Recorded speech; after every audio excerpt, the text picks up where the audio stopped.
दिन रात आत्मनिर्भरता का राग अलापने वाले, विकास की गंगा बहाने की बात करने वाले मध्य प्रदेश के मुख्यमंत्री शिवराज सिंह चौहान जी के कार्यों की पोल खुलती हुई नजर आ रही है। कहते हैं कि भगवान के घर देर है अंधेर नहीं। शायद इसीलिए अब शिवराज की हकीकत लोगों के सामने आ रही है। नमस्कार, मैं हूं गिरिराज शर्मा और आप देख रहे हैं सरल टॉक। सभी से एक ही अपील है कि इस आवाज को सब्सक्राइब कीजिए और इसे हर जगह शेयर कीजिए। मध्य प्रदेश में कोरोना की इस महामारी के बीच में जो हालात हैं वो किसी से छिपे नहीं है और इन्हीं हालातों ने एमपी के सीएम शिवराज सिंह चौहान की पोल खोल दी है। एमपी के सीएम शिवराज सिंह चौहान जो दिन रात आत्मनिर्भरता का राग अलापते हैं, मोदी जी के कार्यों का गुणगान करते हैं, जबकि जमीनी स्तर पर इसका 1% भी दिखाई नहीं देता। कोरोना के मरीज इस समय हॉस्पिटलों में ऑक्सीजन के लिए तड़प रहे हैं, रेमडेसिविर इंजेक्शन के लिए गुहार लगा रहे हैं कि सुन लो शिवराज सरकार, हमें ये सस्ते में दिलवा दो। लेकिन इस समय जो कालाबाजारी हो रही है एमपी के अंदर, शायद वो किसी ने कभी सोची भी नहीं होगी। गरीब लोगों के लिए उस इंजेक्शन का खरीदना बेहद मुश्किल है। करोड़पति अरबपति तो आसानी से उसे खरीद सकते हैं कालाबाजारी में, लेकिन बात वही आ जाती है कि गरीब की जिंदगी जिंदगी नहीं है, जिंदगी क्या सिर्फ अमीर की है। लेकिन एमपी के सीएम शिवराज सिंह चौहान जी को तो दमोह चुनाव की चिंता सता रही थी। जब तक दमोह चुनाव हो नहीं गया, उनका ध्यान दमोह, पश्चिम बंगाल, असम, केरला पर लटक रहा था। शायद उसी का एक परिणाम है कि एमपी की जनता आज इस दुर्दशा को भुगत रही है।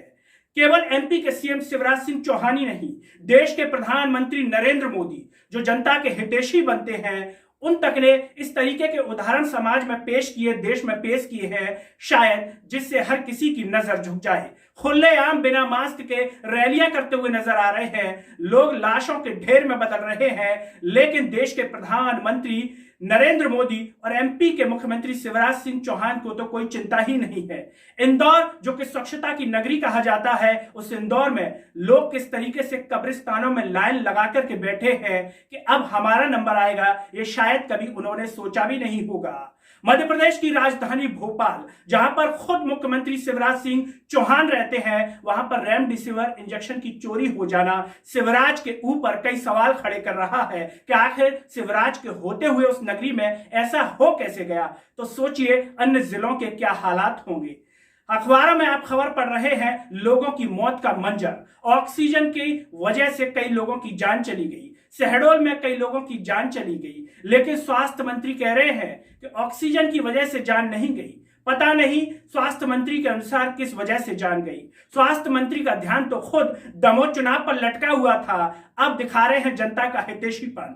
यह सवाल खड़े कर रहा है कई सारे, क्या एक साल के अंदर भीतर भीतर शिवराज सरकार सो रही थी रजाई ओढ़ करके, सर्दी के मौसम का आनंद ले रही थी, क्या कर रही थी? बच्चों के स्कूल बंद, कॉलेज बंद, एमपी पुलिस की भर्ती बंद और भी न जाने क्या क्या। कोरोना वॉरियर्स की बात करती है शिवराज सरकार के, उनका सम्मान कर रहे हैं, उनको उनका हक दिला रहे हैं, तो दूसरी तरफ कोरोना वॉरियर्स खुद रोजगार के लिए तड़प रहे हैं। जिन कोरोना वॉरियर्स की ज्वाइनिंग पिछले साल की गई थी 3 महीने के लिए, फिर 3 महीने बढ़ा दिया गया, फिर 2 महीने बढ़ा दिया गया, उनको अब तक ज्वाइन नहीं कराया गया है। कई लोग बेरोजगार घूम रहे हैं। एमपी के अंदर जब ऐसे हालात हैं तो क्या उन कोरोना वॉरियर्स को ज्वाइन नहीं कराना चाहिए? यह सबसे बड़ा सवाल है। आखिर शिवराज सरकार के मन में चल क्या रहा है? आखिर इस दुर्दशा के पीछे किन लोगों का हाथ है? या फिर कोरोना की आड़ में कई सारे गलत कार्य हो रहे हैं जो लोगों के सामने नहीं आ पा रहे, लेकिन कहते हैं कि भगवान के घर देर है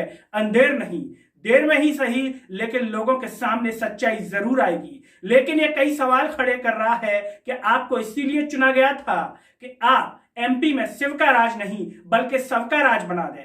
वर्तमान हालात यही कह रहे हैं कि शिव का राज यहां दिखाई नहीं दे रहा, शवों का राज दिखाई दे रहा है। और इस पूरे मध्य प्रदेश को शवों के ढेर में बदलने के लिए आखिर जिम्मेदार कौन है? शिवराज या फिर कोई और? या फिर आप बचना चाहते हैं प्रकृति की आड़ लेकर कि ये तो प्रकृति की देन है, ये तो जो है कोहराम है, ये भगवान की देन है, भगवान कर रहे हैं। लेकिन आपने 1 साल क्या किया?